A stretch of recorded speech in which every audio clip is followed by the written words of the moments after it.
Hello friends, कैसे हो आप लोग। तो फ्रेंड्स आज जो हम टॉपिक कवर करेंगे फ्रेंड्स वो करेंगे मुग़ल साम्राज्य। ठीक है। और जो भी कैंडिडेट एचएससी ग्रुप डी की तैयारी कर रहे हैं, एचएससी मेंस पेपर की तैयारी कर रहे हैं, तो फ्रेंड्स तो आपको पता है बहुत मोस्ट इंपॉर्टेंट क्वेश्चन है फ्रेंड्स। प्रीवियस ईयर सारे पेपर के क्वेश्चन जो है सर फ्रेंड्स वो इसमें कराए जा रहे हैं। पहले मैं आपको जो है एक बार ये दिखाया था, हमने कौन से कंटेंट कंप्लीट कर लिए हैं। तो हमने इससे पहले संगम युग दक्षिण भारत के राज्य कंप्लीट किए, मध्यकाल भारत हमने स्टार्ट कर दिया था, सल्तनत काल हमने यहाँ का कंप्लीट कर लिया। अब जो नेक्स्ट हमारे पास है वो हमारे पास है मुग़ल साम्राज्य। ठीक है, चलिए तो टाइम को ना वेस्ट करते हो, पढ़ना स्टार्ट करते हैं। क्वेश्चन देखिए क्या कहता है। सर थॉमस रो जहांगीर के दरबार में कब आया था? 1615 में आया था फ्रेंड्स। ठीक है। अकबर ने मनसबदारी प्रणाली कब शुरू की थी? तो ये 1571। अकबर ने मनसबदारी प्रथा 1571 में स्टार्ट की थी फ्रेंड्स। कौन सा राजा हेमू के नाम से प्रसिद्ध था? तो ये रहेगा आपका हेमचंद्र विक्रमादित्य। कौन सा फ्रेंड्स? हेमचंद्र विक्रमादित्य इसका करेक्ट आंसर हो जाएगा। पानीपत की तीसरी लड़ाई संबंध है किससे? तो ये आपका रहेगा सलारगंज गेट पानीपत, इसका कालम्ब फ्रेंड्स। ठीक है, कालम्ब रहेगा फ्रेंड्स। पानीपत की तीसरी लड़ाई संबंध स्थान क्या है? कालम्ब जो पानीपत में है। नेक्स्ट क्वेश्चन देख लीजिए एक बार थोड़ा इसको फ्रेंड्स थोड़ा एक्स्ट्रा पढ़ लीजिए। देखिए क्या था, पानीपत का तीसरा युद्ध मराठा तथा अहमद शाह अब्दाली के बीच में काला अम्ब स्थान पर हुआ था। काला अम्ब पानीपत से 8 किलोमीटर दूर स्थित है। यहीं पर सदाशिवराव ने पानीपत की तीसरी लड़ाई में अपनी सेना का नेतृत्व किया था और ये युद्ध 1761 में हुआ था फ्रेंड्स। ठीक है, 14 जनवरी 1761 जो है युद्ध लड़ा गया था। पानीपत का तीसरा युद्ध कालम्ब में लड़ा गया था फ्रेंड्स। भक्त व संगीतज्ञ सूरदास किसके समकालीन थे? तो अकबर इसका करेक्ट आंसर हो जाएगा। और 26 में बाबर इब्राहिम लोदी के बीच में प्रसिद्ध युद्ध का क्या नाम था? जो बाबर और इब्राहिम वो था पानीपत का युद्ध फ्रेंड्स। ठीक है। किसने इलाहाबाद शहर की स्थापना की थी? तो ये रहेगा आपका अकबर ने इलाहाबाद शहर की स्थापना की थी। ठीक है फ्रेंड्स। 1574 में क्या हुआ था देखिए, कहता है अकबर ने संगम के घाट पर एक वृहत दुर्ग का निर्माण करवाया था 1574 में। इलाहाबाद का प्राचीन नाम प्रयागराज है। हिंदू धर्म ग्रंथों में वर्णित प्रयाग स्थल पवित्र नदी गंगा और यमुना के संगम पर स्थित है। यहीं सरस्वती नदी गुप्त रूप से संगम में मिलती है। इनमें से कौन अशिक्षित था, मतलब अनपढ़ था? तो अकबर इसका करेक्ट आंसर हो जाएगा। शेरशाह सूरी ने 1540 में किस मुगल शासक को भारत से भगाने को विवश किया? तो ये हुमायूं इसका करेक्ट आंसर हो जाएगा। देखिए फ्रेंड्स, शेरशाह सूरी ने 1540 में चौसा के युद्ध के दौरान मुगल सम्राट हुमायूं को हराकर उन्हें भगाने पर विवश कर दिया था। शेरशाह सूरी ने सूरी वंश की स्थापना की थी। अत्याचारी बैरम खां किसका संरक्षण और सलाहकार? तो ये इसका अकबर इसका करेक्ट आंसर हो जाएगा।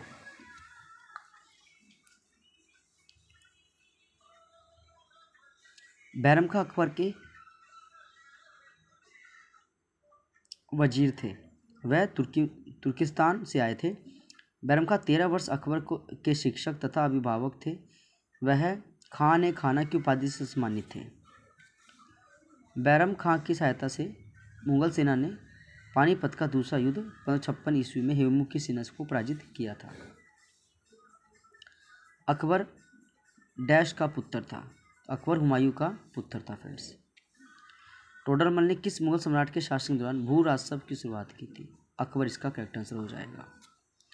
निम्नलिखित शासकों को भारत में शासन करने का सही क्रम में बताना है फ्रेंड्स। सबसे पहले कौन आया, फिर कौन, इस हिसाब से। तो सबसे पहले फ्रेंड्स कौन आया, इसका करेक्ट आंसर बताइए। सबसे पहले आपका इल्तुतमिश रहेगा। इल्तुतमिश के बाद अलाउद्दीन खिलजी, फिर शेरशाह सूरी, लास्ट में अकबर इसका करेक्ट आंसर हो जाएगा।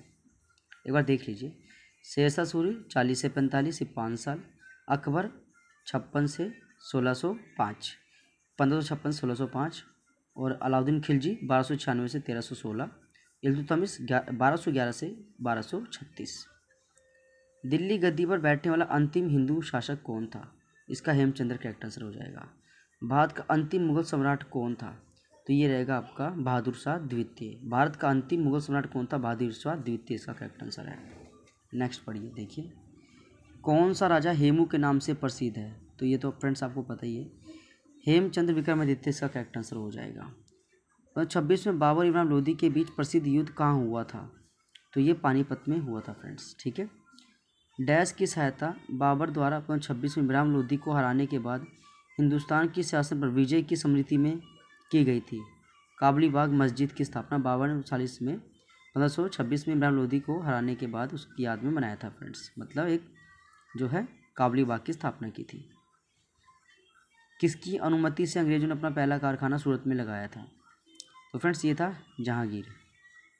देखिए जहांगीर की अनुमति से अंग्रेजों ने अपना पहला कारखाना सूरत में 11 जनवरी 1613 को खोला था। 1608 में William Hawkins east India company के जहाज़ लेकर सूरत आया था। देखिए फ्रेंड्स क्या लिखा हुआ है, 1608 में William Hawkins east India company के जहाज़ लेकर सूरत आया था। इस कारखाने में रजाई, गद्दे और कपड़े बनाए जाते थे। जहांगीर ने रणनीति के तहत ईस्ट इंडिया कंपनी को इजाज़त दी थी। सूरदास निम्नलिखित में से किस मुगल शासक के समकालीन थे? तो इसका अकबर इसका करेक्ट आंसर रहेगा फ्रेंड्स। महाराणा प्रताप डैश के ऐतिहासिक युद्धों में मुगलों के खिलाफ लड़े थे? तो ये हल्दी घाटी का इसका बिल्कुल करेक्ट आंसर हो जाएगा फ्रेंड्स।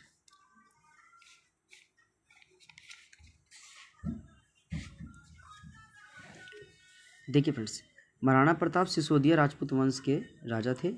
उन्होंने मुगल के सम्राट अकबर की अधीनता स्वीकार नहीं की थी। मुगलों को कई बार युद्ध में हराया और हल्दी घाटी का 1576 में हुआ था फ्रेंड। 18 जून 1576 में हुआ था। महाराणा प्रताप और मानसिंह प्रथम के बीच में हुआ था। दिल्ली गद्दी पर बैठने वाला अंतिम हिंदू राजा कौन था? तो इसका रहेगा हेमचंद। इसका करेक्ट आंसर हो जाएगा फ्रेंड्स। देखिए हेमचंद विक्रम हिंदू सम्राट थे। उन्होंने आदिल शाह सूर्यवंशी के प्रधानमंत्री के रूप में भी कार्य किया है। 5 नवंबर 1556 को अकबर और हुमायूं के बीच में पानीपत का दूसरा युद्ध हुआ था। हेमू हार गया था इसमें। उन्होंने 22 तूफानी विजयों के बाद अपने आप को विक्रमादित्य की उपाधि दी थी। सिंही गांव को किस संत के नाम से जाना जाता है? तो संत सूरदास बिल्कुल करेक्ट इसका आंसर हो जाएगा फ्रेंड्स।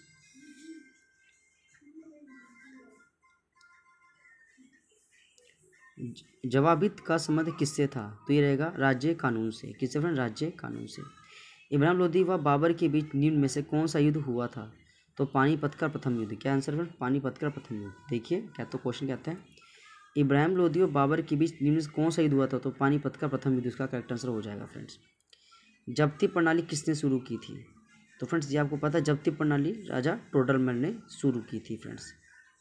ठीक है फ्रेंड्स, थोड़ा सा एक बार आप ये पढ़ लीजिए, इंपॉर्टेंट है। देखिए अंतिम लोधी सुल्तान इब्राहिम लोदी और बाबर के बीच युद्ध होता 21 अप्रैल 26 में, जिसमें लोधी मारा गया था फ्रेंड्स। फिर खानवा का युद्ध हुआ था 27 में, ठीक है, 1 साल बाद 17 मार्च। बाबर राणा सांगा के बीच, जिसमें बाबर विजयी हुआ। चंदेरी का युद्ध फिर 28, 1 साल बाद बाबर ने मेदिनी राय को हराया था। फिर घाघरा का युद्ध 1529 में बाबर ने अफगानों को हराया था। जब्ती प्रणाली किसने शुरू की थी? राजा टोडरमल। इसका करेक्ट आंसर हो जाएगा फ्रेंड्स। नेक्स्ट देखिए क्वेश्चन, बाबर ने किस युद्ध में जिहाद का नारा दिया था? तो बाबर ने खानवा के युद्ध में जिहाद का नारा दिया था फ्रेंड्स। ठीक है, एक और देख लीजिए फ्रेंड्स आप। चंदेरी का युद्ध 1528 में हुआ था बाबर और मेदिनी राय के बीच, जिसमें बाबर जीत गए थे। घाघरा का युद्ध 29 में हुआ था बाबर अफगान के, बाबर फिर से जीत गए थे फ्रेंड्स। किस मुगल सम्राट ने पातशाह की उपाधि धारण की थी? तो इसका बाबर इसका करेक्ट आंसर हो जाएगा। बाबर ने गाजी की उपाधि किस युद्ध में प्राप्त की थी? तो यह खानवा का युद्ध। बाबर ने गाजी की उपाधि किस युद्ध में प्राप्त की थी? खानवा का युद्ध में गाजी की उपाधि प्राप्त की थी फ्रेंड्स। किस युद्ध के बाद शेर खान ने शेरशाह की उपाधि धारण की? शेरशाह की उपाधि धारण की, तो ये रहेगा चौसा का युद्ध 1540 में हुआ था फ्रेंड्स। कन्नौज के युद्ध में शेरशाह ने फिर हुमायूं को हरा दिया और उस राज्य पर अधिकार कर लिया था फ्रेंड्स। ठीक है, देखिए 39 में हुमायूं शेर खां के बीच में चौसा का युद्ध हुआ था। शेर खान ने हुमायूं को पराजित कर दिया। इस युद्ध के बाद शेर खान ने स्वयं को सुल्तान घोषित कर दिया और शेर शाह की उपाधि धारण की। 1940 ईस्वी में कन्नौज के युद्ध में शेरशाह ने फिर हुमायूं को हरा दिया, उसके राज्य पर अधिकार कर लिया। अयोध्या में राम मंदिर तोड़कर मस्जिद किस मुगल शासक के कार्यकाल बनाई गई थी फ्रेंड्स? तो इसका आंसर रहेगा आपका बाबर। अयोध्या में राम मंदिर तोड़कर मस्जिद किस मुगल शासक की? तो इसका बाबर इसका करेक्ट आंसर हो जाएगा फ्रेंड्स। नेक्स्ट क्वेश्चन देखिए, किस मुगल शासक द्वारा आराम बाग बनवाया गया था? तो बाबर ने जो है आराम बाग की स्थापना की थी फ्रेंड्स। बाबर की मृत्यु कब हुई थी? तो ये रहेगा 1530 में। बाबर की मृत्यु कब हुई थी? 1530 में। इसका करेक्ट आंसर हो जाएगा। बाकी फ्रेंड्स अभी बताया था आपको, पानीपत का पहला युद्ध 26 में, खानवा का युद्ध 27 में, चंदेरी का 28 में, घाघरा का युद्ध 1529 में फ्रेंड्स। बाबर के बाद निम्न में से मुगल शासक कौन बना? तो जैसे ही बाबर की मृत्यु फ्रेंड्स, फिर उनका जो बेटा हुमायूं जो है राजा बना था। देखिए, बाबर की मृत्यु के बाद उसका बड़ा पुत्र जो था 30 दिसंबर 30 को नसीरुद्दीन हुमायूं भारत का मुगल शासक बना था। कब बना था? 30 दिसंबर 1530 को।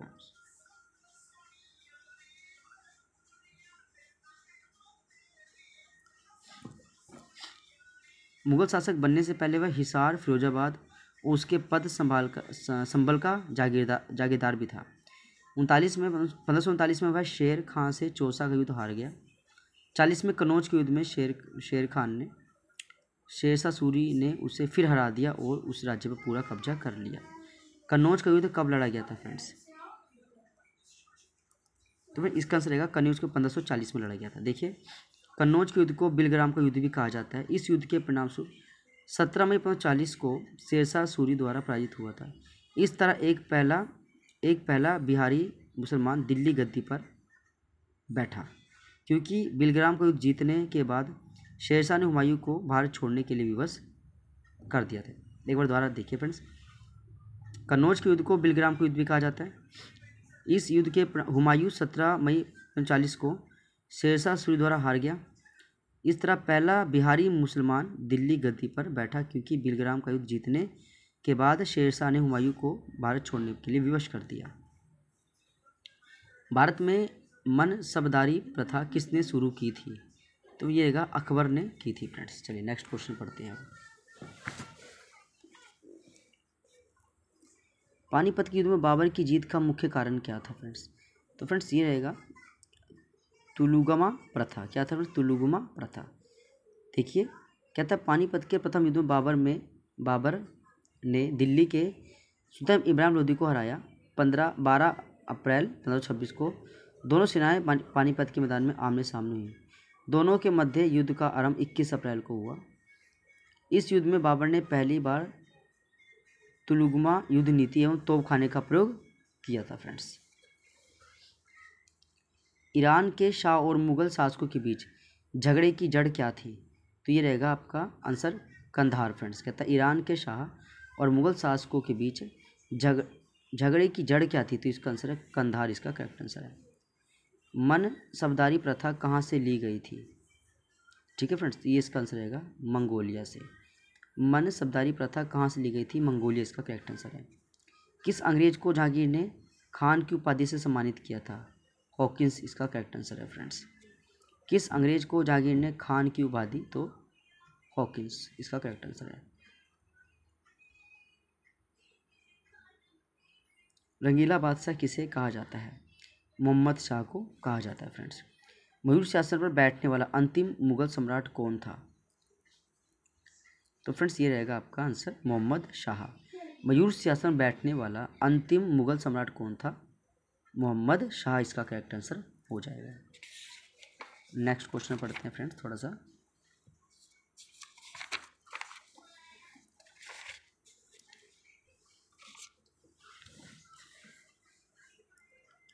किस इतिहासकार ने शाहजहां के शासनकाल को स्वर्ण युग कहा है? तो इसका रहेगा SR Sharma. Doctor SR Sharma ने शाहजहां के शासनकाल को स्वर्ण युग कहा है फ्रेंड्स। निम्नलिखित में से कौन मुगल सम्राट द्वारा नियुक्ति बंगाल का अंतिम गवर्नर जनरल था? तो इसका आंसर है मुर्शीद कुली खान। क्वेश्चन क्या है, कौन मुगल सम्राट द्वारा नियुक्त बंगाल का अंतिम गवर्नर था? तो ये था मुर्शीद कुली खान। हुमायूं द्वारा लड़े गए 4 प्रमुख युद्ध सही क्रम में करने आपको। तो फ्रेंड्स सबसे देवरा का, फिर चौसा का और फिर कन्नौज का युद्ध, इसका करेक्ट आंसर हो जाएगा। देखिए फ्रेंड्स तो इसको पढ़ लेते हैं एडवांस। देखिए, कहता है हुमायूं द्वारा लड़े गए प्रमुख युद्ध का विवरण इस प्रकार से है। देवरा का युद्ध हुमायूं की सेना और महमूद लोदी के सेना के बीच 1532 में लड़ा गया था फ्रेंड्स। तो देवरा का युद्ध 1532 में हुआ था और किस हुमायूं की सेना और महमूद लोदी। ठीक है फ्रेंड्स, ठीक है। चौसा का 39 में हुआ था, शेर खां हुमायूं के बीच में हुआ था फ्रेंड्स। और कन्नौज या बिलग्राम का 40 में हुआ था। इसमें हुमायूं को हार का सामना करना पड़ा था फ्रेंड्स। निम्नलिखित में से कौन सा राज्य शाहजहाँ के शासनकाल में मुगल साम्राज्य में मिला लिया गया था? तो इसका रहेगा आपका अहमदनगर। क्वेश्चन क्या फ्रेंड्स, निम्नलिखित में से कौन सा राज्य शाहजहाँ के शासनकाल में मुगल साम्राज्य में मिला लिया गया था? तो अहमदनगर इसका करेक्ट आंसर हो जाएगा फ्रेंड्स। औरंगजेब ने, ये कुछ फ्रेंड्स विचार है, मतलब कुछ कथन है जिसको आपको बताना है कौन सा सही है। औरंगजेब ने सजदे पर प्रतिबंध लगाया।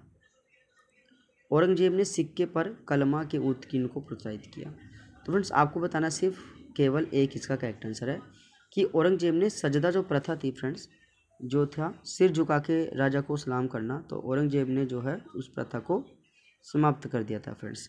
और जो सजदा प्रथा है वो किसने, बलबन ने चलाया था फ्रेंड्स। बलबन ने फ्रेंड्स दो प्रथाएं चलाई थी, एक पाबोस और सजदा। पाबोस क्या था, घुटनों के बल बैठकर फिर पेट के बल लेटकर राजा को सलाम करना, और सिजदा क्या था कि सिर झुका करके राजा को सलाम करना। तो इन प्रथा को जो है औरंगजेब ने समाप्त कर दिया। मुगल काल के संदर्भ में शब्द हासिल से क्या अभिप्राय है? तो भूमि से वसूला गया, एकत्रित किया गया वास्तविक राजस्व, इसका करेक्ट आंसर हो जाएगा। निम्नलिखित में से शेरशाह के प्रशासन की सबसे निचली इकाई का क्या नाम था? तो ये था जागीर। क्वेश्चन क्या है फ्रेंड्स, निम्नलिखित में से शेरशाह के प्रशासन की सबसे निचली इकाई का क्या नाम था? सबसे निचली इकाई का नाम था फ्रेंड्स वो था जागीर, इसका करेक्ट आंसर हो जाएगा। विरजी, बोहरा, मल्ले चेट्टी और अब्दुल गफूर बोहरा की गिनती किस में होती है? तो ये मुगल काल के सबसे अमीर व्यापारी थे फ्रेंड्स, मतलब मुगल काल के सबसे कौन कौन से, विरजी बोहरा, मल्ले चेट्टी और अब्दुल गफूर बोहरा, ये इसका करेक्ट आंसर हो जाएगा फ्रेंड्स।